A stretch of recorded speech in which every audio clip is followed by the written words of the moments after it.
New York, mecca of fashion, music, the high-rise, and of course art.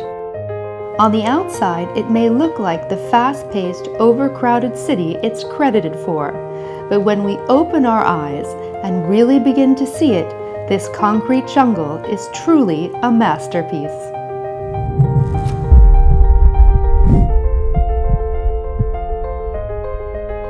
One of our goals at NewYorkNatives with Artbeat is to show you that art is everywhere, and there's no better place to see some of it in New York for free than from the Highline. And one of the most interesting trends that's happening now is that people who walk on the Highline are also hopping off the Highline to see some of the amazing galleries that are here in Chelsea. And I'm going to take you to one of my favorites right now.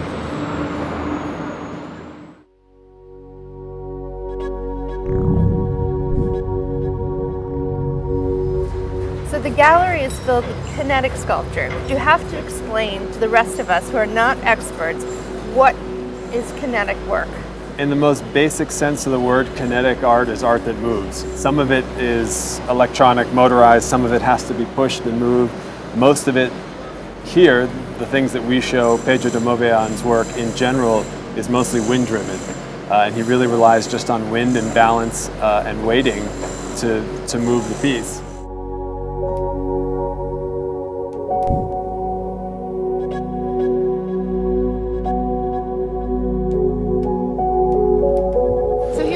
Standing in front of this amazing kinetic installation called Kinetic. So this is one of Pedro's largest pieces in this show. He's done 2 outdoor works for us. One of the things I really like about Ecliptic is how it sort of mimics some of the indoor pieces. And one of Pedro's specialties, one of the things that really sets him apart as both an artist and as a technician in this way, is how he can scale his pieces without sort of removing that fluidity that makes his pieces so beautiful. When you look at the angles and the bolts, all of these things sort of come into play. The bolts are contrasted against the black. That's a conscious decision by Pedro.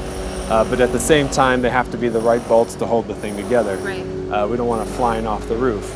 Likewise, the color scheme, these happen to be complementary colors. That's not an accident, I'm sure. Pedro really is a great marriage between the artistic and the technical. He's really taken it to a point where I think he's unmatched. There's no one who can do what he does in terms of stability, fluidity, precision. Those are sort of the hallmarks of his hand, I think.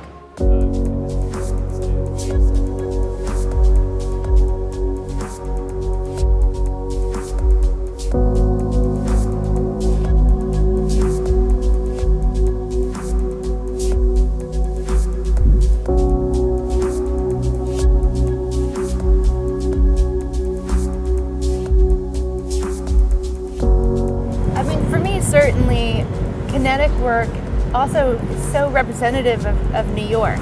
Do you agree?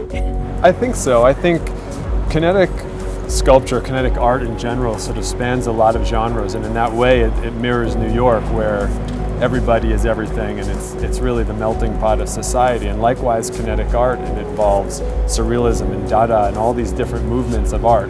And not to mention the sort of frenetic pace of New York, I think lends itself to this. It's something that grabs your attention, and as you know, New Yorkers aren't very easily impressed, and they're not going to take their time to walk around a statue, a marble statue. So I think kinetic sculpture sort of grabs it, and it sort of has that shark mentality of never stop moving. I think New Yorkers can relate to that.